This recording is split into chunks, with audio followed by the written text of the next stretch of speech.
Hey, I've been waiting to talk to you guys once again. If this is your first time joining, it's my channel, Lupinya. They call me Big On. I do old head rants, I do a 10 Toes Tuesday, and I just tell generally about my life. I like guns, I referee some sports. If this is something that interests you, go ahead and subscribe. Hit that notification bell.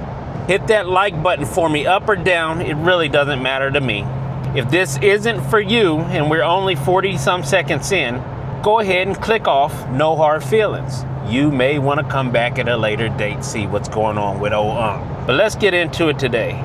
So this one is a hard one for me to even talk about. And this is a continuation of what happened with my brother. And I told you that he passed away of an overdose, and it was October 23rd, 2023.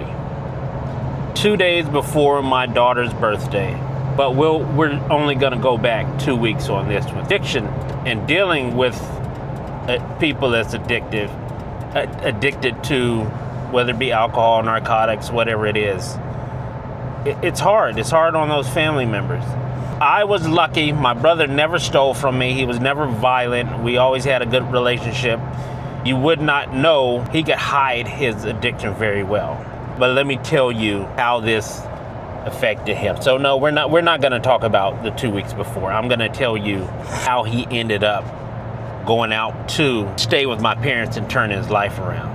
Him and his wife separated, and I don't know the exact cause, and I stayed out of their business as much as possible. I tried to support both of them because they were both in a bad place. My brother had gone out to South Carolina once before, and then he had come back to Columbus. And I had told him, don't come back here. There's nothing for you. There's nothing for you here but death, man. Don't come back here. I don't want to see you using. I want to see you thrive. You can do much better than this. Oh boy, I've got traffic all around me. So he didn't listen to me. He went out to California for some drug rehab, and in those rehab places out in California, there's like poachers. So they'd pay you to go to rehab. And they'd pay you like $2 to $6 grand. And what he was doing was he was gaming the system, basically. There were people that would call them once they got their phones back and say, hey, stay here for the 4 weeks or whatever it is. They're gonna pay for it, and this insurance company will send you to another place, and we'll give you X amount of dollars, but you have to stay here this amount of time. So he was doing that for a while. Came back to Columbus because it ended up, they caught wind of whatever it was, and he ended up homeless out there for a while. Got some money to get home, but he was homeless for a little bit. I've got stories about that too, but we're gonna skip past some of this. He came back here, and he was one of his friends. And you know how I felt about his friends. I did not like his friends because they were enabling him to use. Friend said, oh, we got a room for you. Now at this time, he found out he has diabetes. Type 1, type 2, I don't know. But he had diabetes. What ended up happening was he rented this room, and they gave him, it wasn't even a room. Come to find out, it wasn't a room, because he wouldn't come stay with me because he didn't want to not have girls over, not use drugs, and just get his life together. That was not what he wanted to do at that point in time. He rented this basement, is basically what it was. It was a little small cellar, and he got sick. And when he got sick, those same people that were taking money from him for rent, they didn't bring him anything to eat. They brought him 2 blankets, I think. And there was black mold in the basement. And I hadn't talked to him for a while. He called me, and he told me that he was in this basement, and I knew where the house was, and I knew what the basement looked like. And yeah, it was a small little basement. They gave him a couple blankets, and then they slid him a bottle of sugar water and a Gatorade. He said, I think I need to go to the hospital. They wouldn't even, miles. Take exit 20. because of what they were doing, they wouldn't call the squad.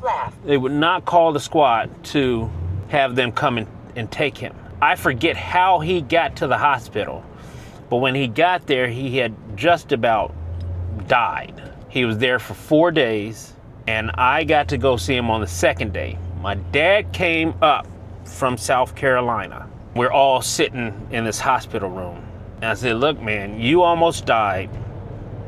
You know, I've told you about these people you hang out with, and they're not your friends. I told you not to be mean, but there's nothing for you in Columbus.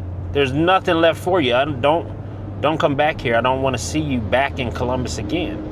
Like, and now you've almost died. They gave you a bottle of sugar water and a Gatorade and left you to die. I keep telling you guys, watch your surroundings. Be careful. Be careful of the people that you put yourself in front of. Ain't nobody coming to save you. So he says, okay. We get him out of the hospital. We go and get whatever little bag or whatever he had from that place. And him and my dad take off to South Carolina. And that's when he got clean. Because my parents, you know, they are devoted Christians. And for a while, there were certain things that they wouldn't let him do. And he kind of detoxed and things and got himself back on track. So, again, like I tell you guys, hey, I hope that somebody's getting something out of this. It's hard to watch somebody in the hospital. It's hard to watch your father travel down to come get your brother and then see exactly how much people really care about you. As long as you're getting high and drunk or whatever with them, they're good. When something comes up where you need them, it doesn't work out so well after that. So next time, I wasn't ready this time to talk about October 23rd, but we're getting closer. So hey, I hope you guys are being safe and making good decisions. And until next time, you know, there will be a next time. I'm out.